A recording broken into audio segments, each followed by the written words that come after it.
আসসালামু আলাইকুম প্রিয় সরকারি চাকরি প্রার্থী ভাই বোনেরা, আজকে একটা নতুন আপডেট নিয়ে আসলাম। আজকে হচ্ছে আর্থিক প্রতিষ্ঠান বিভাগের প্রশাসন বিভাগ, এটা লিখিত পরীক্ষার বিজ্ঞপ্তি বা সময়সূচি প্রকাশিত হয়েছে, তাই ভিডিওটি খুবই গুরুত্বপূর্ণ হতে চলেছে আপনারা যারা আবেদন করেছেন তাদের জন্য। আর হচ্ছে আমি কিন্তু আমার চ্যানেলে সকল ধরনের সরকারি চাকরি সার্কুলার আপডেট, সাজেশন, বিগত সালের প্রশ্ন সমাধান করি, তাই অবশ্যই চ্যানেলটা সাবস্ক্রাইব করে সঙ্গে থাকবেন, এতে করে আপনার ক্ষতি হবে না এবং লাভই হবে।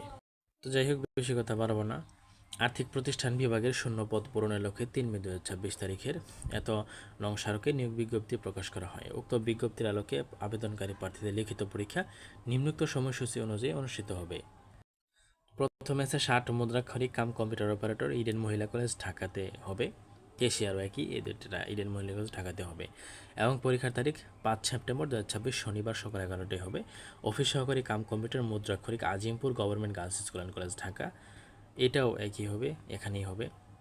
তারপর 4 নম্বর cataloguer, Eden Mohila college Dhaka. Office সহক ইডেন মহিলা কলেজ ঢাকা, এই দুইটাই ইডেন মহিলা কলেজ ঢাকাতে হবে এবং এর পরীক্ষা হবে 19 সেপ্টেম্বর 2026 তারিখ শনিবার সকাল 11টায়।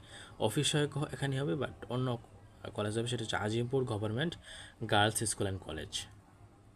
ওকে, তো এভাবে কিন্তু আপনাদের পরীক্ষা হবে। আচ্ছা, এরপর আরেকটু আছে, ইতিমধ্যে টেলিটক বাংলাদেশ লিমিটেডের মাধ্যমে প্রবেশপত্র ডাউনলোড নির্দেশনা প্রদান করে পরীক্ষার্থীদের মোবাইল ফোনে SMS প্রেরণ করা হয়েছে।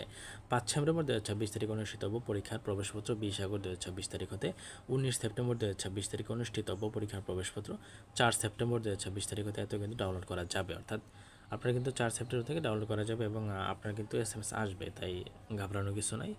ঠিক আছে। আচ্ছা, প্রার্থীদের আবেদন দাখিলের সময় SMS পেরিতে ইউজার আইডি পাসওয়ার্ড ব্যবহার করে কিন্তু রোল নম্বর, পদের নাম, ছবি, পরীক্ষার তারিখ, সময় ও ভেন্যুর নাম ইত্যাদি তথ্য সংবলিত প্রবেশপত্র ডাউনলোড পূর্বক প্রিন্ট রঙিন প্রিন্ট করতে হবে। প্রার্থীকে উক্ত প্রবেশপত্র লিখিত পরীক্ষা অংশগ্রহণের সময় অবশ্যই প্রদর্শন করতে হবে। পরীক্ষা সংক্রান্ত জরুরি প্রয়োজনে বা সমস্যার ক্ষেত্রে নিম্নোক্ত নম্বরে যোগাযোগ করা যেতে পারে। ঠিক আছে।